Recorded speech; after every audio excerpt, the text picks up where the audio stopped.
So a majority of my transactions are where we're buying a property and then we're selling the property with owner financing. And so here's kind of what happens. If we're in a declining market, and I mean, guys, when I started the business in 2010 on the investing side, I mean, it was nobody had an equity position. I mean, practically speaking, and wholesaling all but did not exist. Certainly not on the certain level that it is now, because right now everybody has equity. If you haven't bought the property or refinanced in the past 2 or 3 years, in most markets in the country, you have an equity position that a wholesaler could make a deal probably work. Mm-hmm. It wasn't like that in 2010. And so what happens in the scenario that I feel is coming is, number one, we're seeing banks tighten because there's this uncertainty. So I believe it was either Chase or Fargo, I can't remember who, but they've gone to a 700 credit score and 20% down minimum. Well, what does that do? Well, it makes houses more illiquid because the buyer pool for retail financing dries up. So we're going to be in a situation the next 24 to 36 months at a minimum where our ability to buy property is going to be easier, okay, with better terms, better property, better price. And so if we take that property and then instead of taking it retail, we're able to shift it to selling it with owner financing, then we have a bigger buyer pool because these banks have tightened. So in the situation that we're coming up on, in my opinion, we're going to be able to buy better houses easier, cheaper, with better terms, and then sell them to a bigger buyer pool of owner financiers, people that need owner financing, which is going to be between 10 and 25% of the total buyer pool.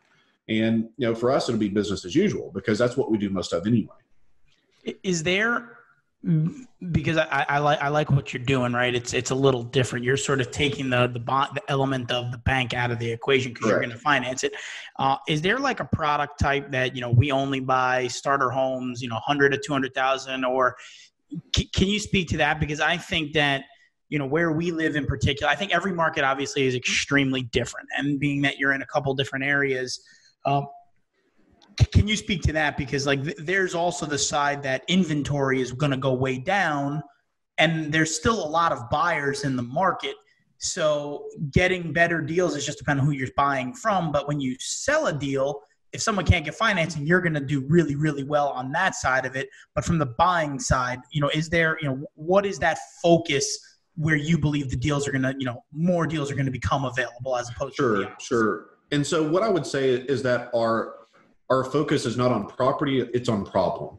So everything in my world begins with a motivated seller. And in my world, a motivated seller, a vast majority of our transactions, there are exceptions, but generally they're one of 5 people. They have they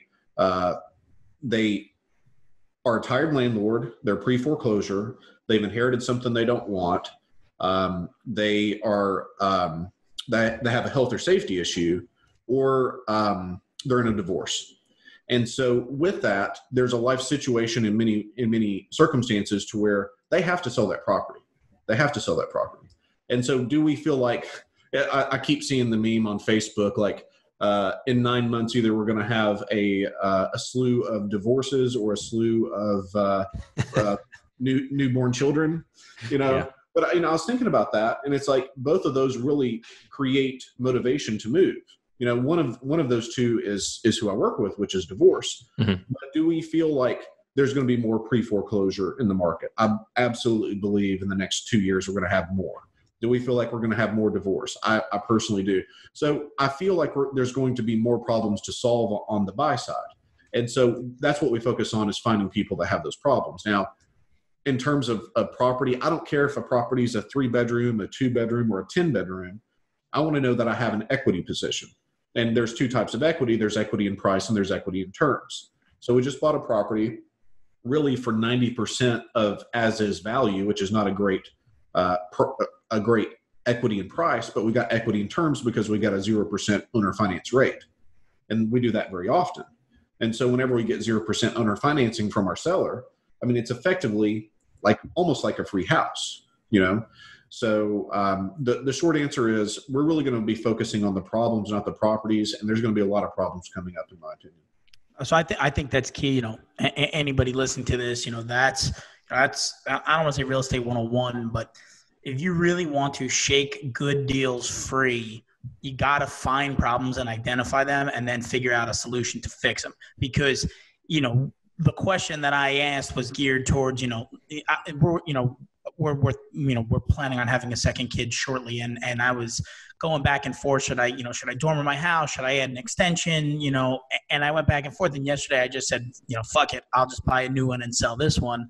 And I'm a year out, if so, but I'm not the person that has that problem of I have another kid where my house is never going to be sold at a discount unless I just want to sell it quickly. But if you find the problem, that's where your deal is going to be found. So I think that was that's extremely key, because if inventory goes down, like the MLS inventory goes down, you can't compete there as an investor, right? You're never going to be able to compete with an end buyer that wants to live in a place.